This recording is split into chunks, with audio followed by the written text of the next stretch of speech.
എന്നാ പിന്നെ ശരിയെങ്കിൽ ശരി എന്നാ. ശരി.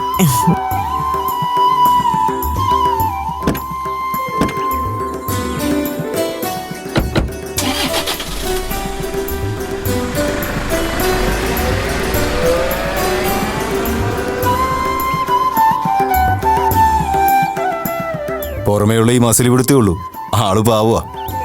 കാര്യം പറഞ്ഞാൽ മനസ്സിലാക്കാനും അംഗീകരിക്കാനുള്ള മനസ്സുണ്ട്. അത് തന്നെ വലിയ കാര്യമല്ലേ? ഓ, അത്ര വലിയ മനസ്സുള്ളവനാണോ ആവശ്യമില്ലാതെ വാശി പിടിച്ച് കല്യാണം അലങ്കോലമാക്കിയത്? അതൊക്കെ കഴിഞ്ഞ കാര്യങ്ങളല്ലേ അമ്മേ. ഇനി അതൊന്നും ചൊറിഞ്ഞു മാന്തിയും പുണ്ണാക്കാൻ നിൽക്കേണ്ട. അതെ, കുട്ടികൾ അവരുടെ ജീവിതം തുടങ്ങിയിട്ടല്ലേ ഉള്ളൂ. ഇതുപോലെ നിസ്സാര കാര്യങ്ങള് നമ്മളായിട്ട് ഊതിക്കത്തിക്കാൻ പോവാതിരുന്നാ മതി. അവർ സന്തോഷമായിട്ട് ജീവിച്ചോട്ടെ. പറഞ്ഞതുപോലൊക്കെ നടന്നാ നല്ലത്. ആരംഭശൂരത്വമൊക്കെ കാണിച്ചിട്ട് ഒടുക്കം പഠിക്കൽ കൊണ്ടുപോയി കല ഉടയ്ക്കാതിരുന്നാ മതിയായിരുന്നു. ഹോ, ഈ അമ്മയെ കൊണ്ട് തോറ്റു. ഇത്രയും സിനിക്കായൊരു വ്യക്തി നമ്മുടെ അമ്മ മാത്രമേ ഉണ്ടാവൂ. സ്വർണപാത്രത്തിൽ കഞ്ഞി കൊടുത്താലും അതിൽ കല്ലുണ്ടോന്ന് തപ്പി നോക്കാനാ തിടുക്കം. ഭാഗ്യം ഞാൻ മരുമോളാകാഞ്ഞത്. ഹലോ ഹലോ അപ്പു, എന്തായി? അച്ഛന്റെ സൈഡിൽ നിന്ന് എന്തെങ്കിലും റെസ്പോൺസ് ഉണ്ടോ? ഇല്ല പ്രതിഭ, ഇതുവരെ ഒരു റെസ്പോൺസ് ഉണ്ടായിട്ടില്ല. അപ്പോ സ്റ്റോറി ഇന്ന് തന്നെ എയറേണ്ടി വരും അല്ലേ? അതെ. അതെ അപ്പു, ഞാനൊരു ചെറിയ ഫേവർ ചോദിക്കാനാ വിളിച്ചേ. ചോദിക്കാലോ അല്ലേ? എന്താ പ്രതിഭ? നമ്മുടെ സ്പെഷ്യൽ സ്റ്റോറി എല്ലാ ആഴ്ചയും സാറ്റർഡേ 8:30-ക്കാണ് എയർ ചെയ്യുന്നത്. അതുകൊണ്ട് 8:30 വരെ തന്റെ അച്ഛന്റെ ഭാഗത്തുനിന്ന് റെസ്പോൺസ് ഒന്നും ഇല്ലെങ്കിൽ നമ്മുടെ സമയത്ത് തന്നെ സ്റ്റോറി ടെലികാസ്റ്റ് ചെയ്തോട്ടെ എന്ന് തന്നോട് ചോദിക്കാനാണ് വിളിച്ചത്.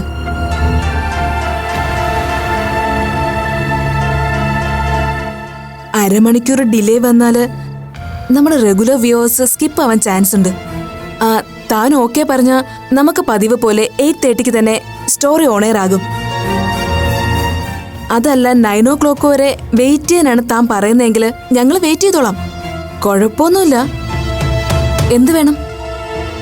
8:30 വരെ റെസ്പോൺസ് ചെയ്യോ വരുവോ ചെയ്യാത്തൊരാൾക്ക് അത് കഴിഞ്ഞുള്ള അരമണിക്കൂർ സമയം കൊണ്ട് മനസ്സ് മാറുമെന്നൊന്നും എനിക്ക് തോന്നുന്നില്ല. സ്റ്റോറി 8:30 എയർ ചെയ്തോളൂ. അപ്പോ ആ കുട്ടിയോട് ഒന്ന് വെയിറ്റ് ചെയ്യാൻ പറയൂ. ഞാൻ VP ഒരിക്കൽ കൂടെ ഒന്ന് വിളിച്ചു നോക്കട്ടെ. പ്രതിഭ, 1 second.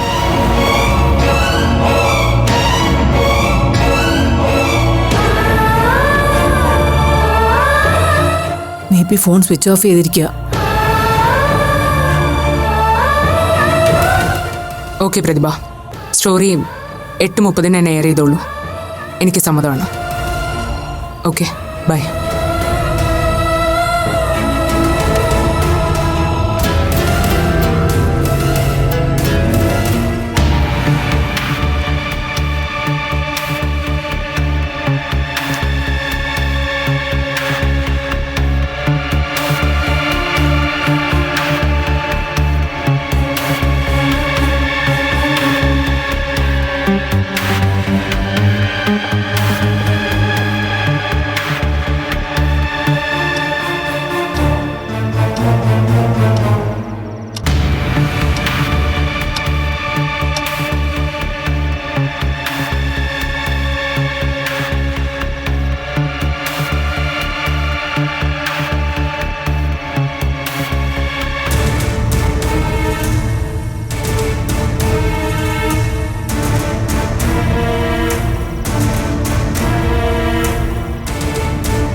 നമസ്കാരം.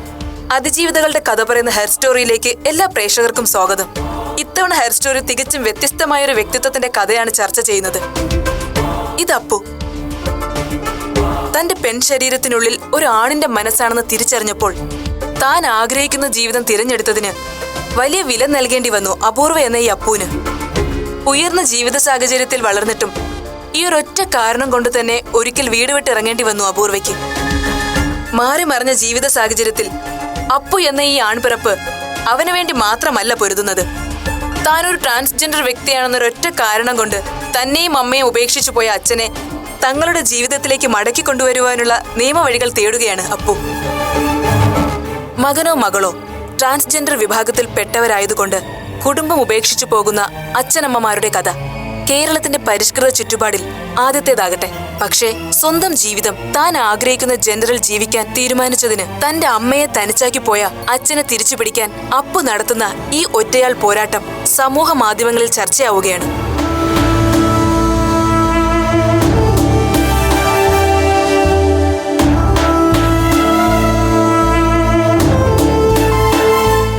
ഒരു പുരുഷനായി ജീവിക്കണമെന്ന് ഞാൻ ആഗ്രഹിച്ച നിമിഷം മുതൽ എന്റെ അച്ഛനിൽ നിന്ന് കടുത്ത മാനസിക പീഡനങ്ങളാ എനിക്ക് നേരിടേണ്ടി വന്നത്.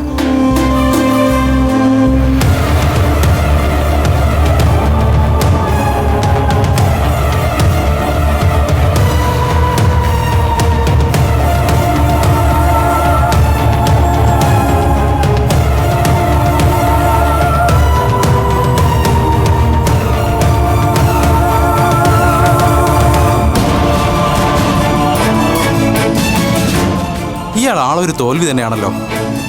വെറുതെ അല്ല അപ്പോഴത്തെ അലക്കുന്നത്.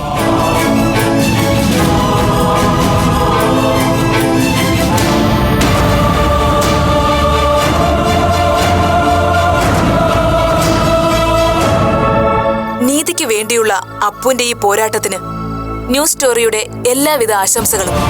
വ്യത്യസ്തമായൊരു ജീവിത കഥയുമായി ന്യൂസ് സ്റ്റോറി അടുത്ത ആഴ്ച ഇതേ ദിവസം ഇതേ സമയം.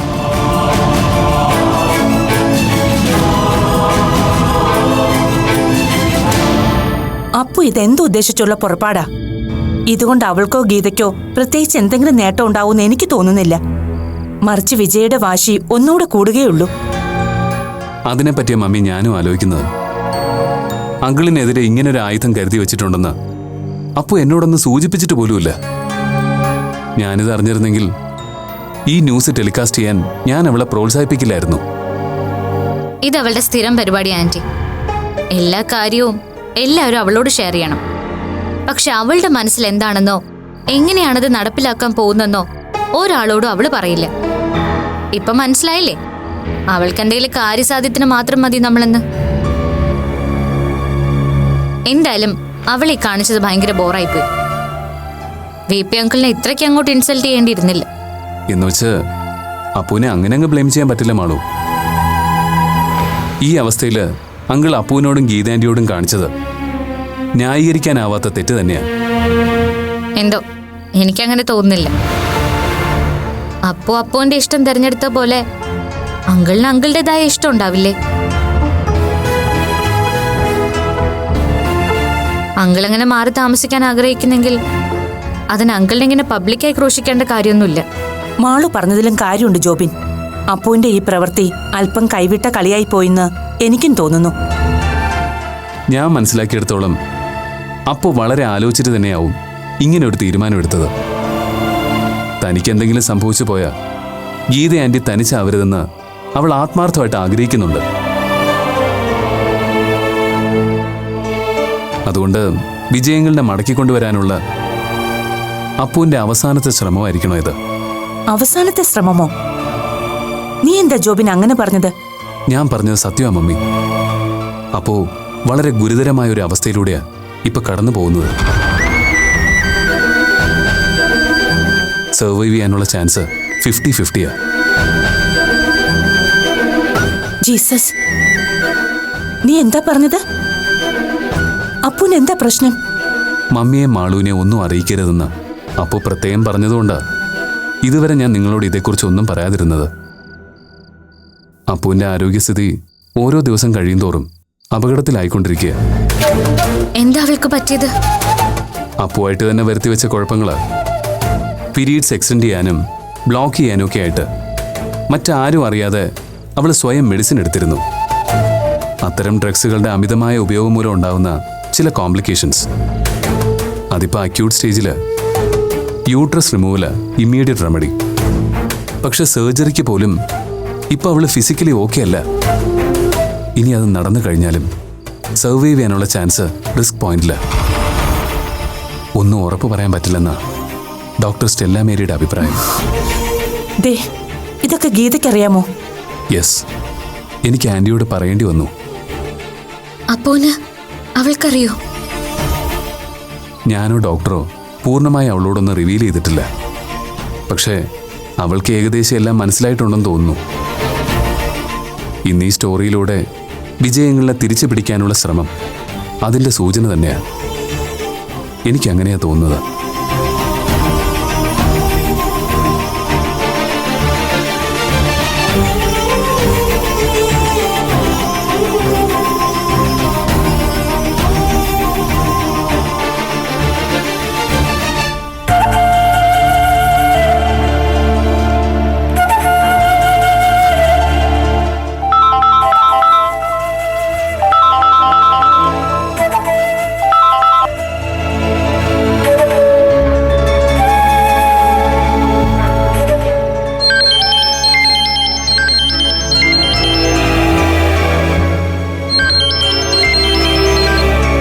ഹലോ.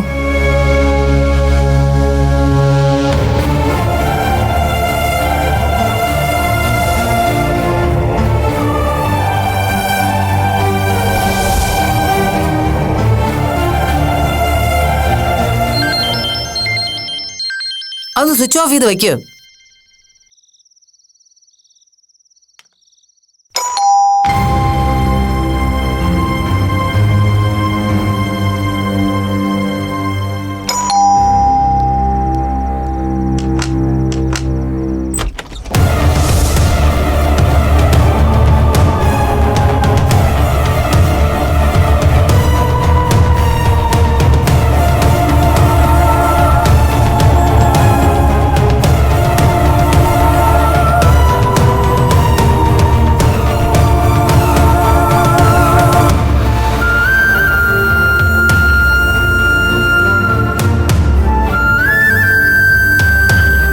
എന്തിനാ നിങ്ങളിപ്പോ വന്നത്?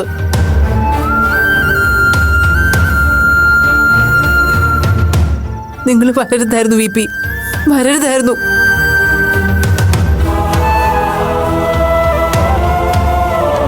ഒന്ന് നിൽക്കണം.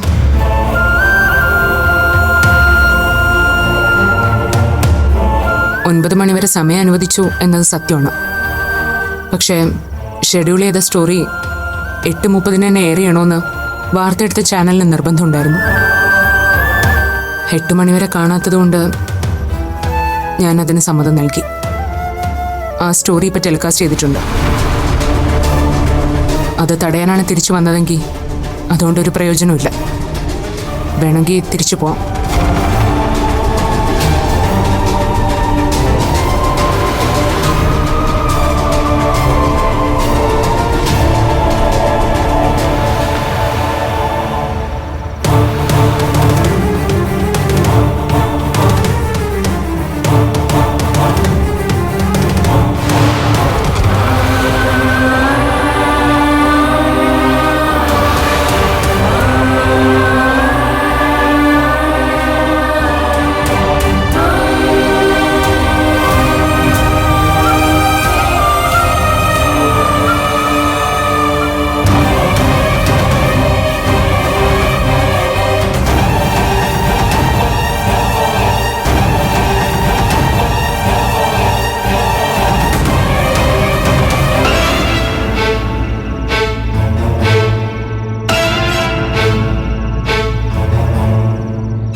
വി പി എന്താ ഇവിടെ?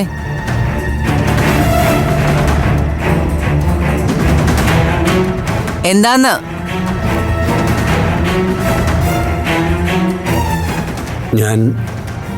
ഞാനൊന്നും ചെയ്തിട്ടില്ല.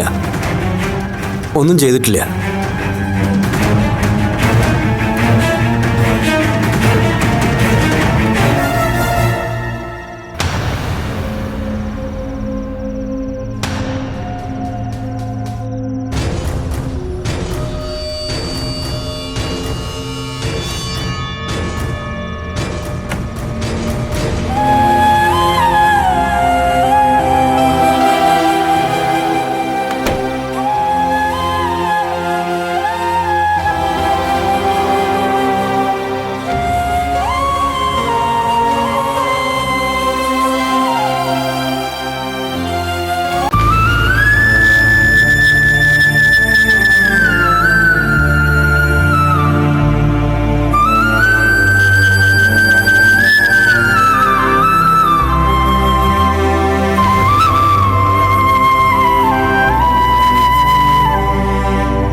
വി പി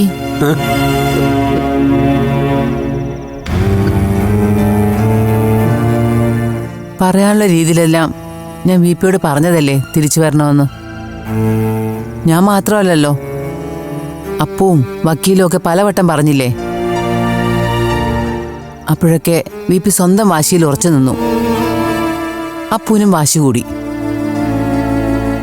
വാശി പിടിച്ച് ഒരു രീതിയിലും ഒത്തുതീർപ്പിന് തയ്യാറാകാതെ നിൽക്കുന്ന രണ്ടുപേരുടെ ഇടയിൽ എനിക്ക് എന്ത് ചെയ്യാൻ പറ്റും? എന്ത് ചെയ്യാൻ പറ്റും വി പി? എന്നിട്ടും അപ്പു ആ സ്റ്റോറി അപ്ലോഡ് ചെയ്യാൻ തുടങ്ങുന്നതിന് തൊട്ട് മുൻപ് ഒരു അവസാന ശ്രമമെന്ന നിലയിൽ ഞാൻ വി പിയെ ഫോണിൽ ട്രൈ ചെയ്തതാ. സ്വിച്ച് ഓഫ് ചെയ്തിരിക്കുന്നു എന്നറിഞ്ഞപ്പോ അത് നിങ്ങൾ മനഃപൂർവ്വം ചെയ്താണെന്ന് അപ്പു വിചാരിച്ചു. അങ്ങനെയാണ് നമ്മുടെ ജീവിതം വല്ലാതെ മാറിപ്പോയിരിക്കുന്നു വി പി. പഴയതുപോലെ അല്ല ഒന്നും. അപ്പു മാത്രമല്ല, ഞാനും വി പിയൊക്കെ ഒരുപാട് മാറിപ്പോയിരിക്കുന്നു. ഇനി പഴയ വി പിയും ഗീതയൊന്നും ആകാൻ നമ്മളെ കൊണ്ട് പറ്റില്ലെന്ന് തോന്നുന്നു.